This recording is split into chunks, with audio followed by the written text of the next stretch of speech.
মুখ্যমন্ত্রী মমতা বন্দ্যোপাধ্যায়ের বিরুদ্ধে সংবাদ মাধ্যমে বিতর্কিত মন্তব্য করার জন্য ব্যারাকপুরের প্রাক্তন সাংসদ অর্জুন সিং যে শুভেন্দু অধিকারীকে খুন করার জন্য মমতা বন্দ্যোপাধ্যায় জেহাদিদের সাথে হাত মিলিয়েছে, আর সেই মন্তব্যের বিরুদ্ধে অভিযোগ করলেন তৃণমূল নেতা। যদিও এই বিষয়ে অর্জুন সিং অনড়, তার পাল্টা দাবি রাজ্যে জেহাদিদের সরকার চলছে। মমতা বন্দ্যোপাধ্যায়ের প্রশ্রয়ে রাজ্যে জেহাদি জঙ্গিরা ঘাঁটি গেড়ে বসে রয়েছে।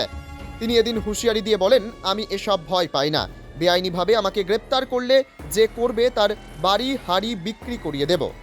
অর্জুন সিংকে জগদ্দল থানায় হাজিরা দেওয়ার নোটিশ দেওয়া হয়েছে।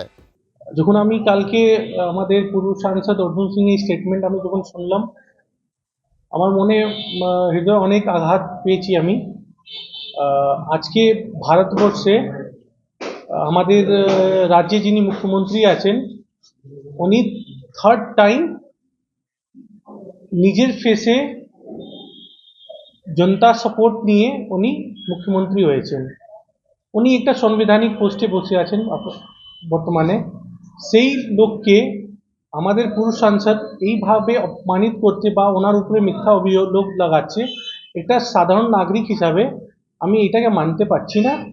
সেই জন্যে আমি জগদ্দল থানাতে অভিযোগ করেছি অর্জুন সিং যে এইসব স্টেটমেন্ট উনি দিচ্ছেন, উনি কোথায় থেকে এইসব ইনফরমেশন পাচ্ছেন, ওনার কি কানেকশনস আছে বাংলাদেশে বা যে অন্য আইএসআই এদের সঙ্গে কোনো যে কমিউনিটি আছে ওদের সঙ্গে এনার কি যোগাযোগ আছে যেখান থেকে উনি এইসব ইনফরমেশন পাচ্ছেন।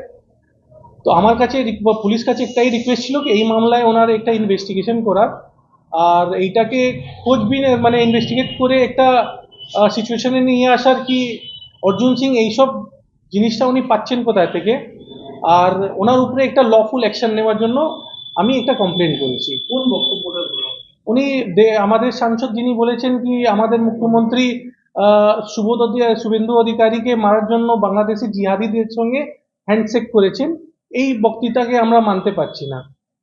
আর আপনারা দেখেছেন কি ওনার যে বক্তৃতা থাকে ও অনেক দিন ধরে উনি অ্যান্টি একাধিক ঘটনা কোন জায়গায় মনে হয় গুন্ডারা শেষ হতে যে লোকটা এই কথাটা বলছিল পাশেই তো অজয় প্রসাদ মারা গেছিল, তার আসামি 1.5 মাসের মধ্যে ছাড়া পেয়ে গেছিল। ওকে বাড়িতে নিয়ে যাওয়ার জন্য ওখানকার পাবলিক তাকে তাড়া করেছিল, পুলিশ তাকে ঘিরে রেখে বাঁচিয়েছিল, এই কলেজ থেকে বের করেছিল। পার্থ ভৌমিকের কথা উত্তর দেওয়ার আমি মনে করি না।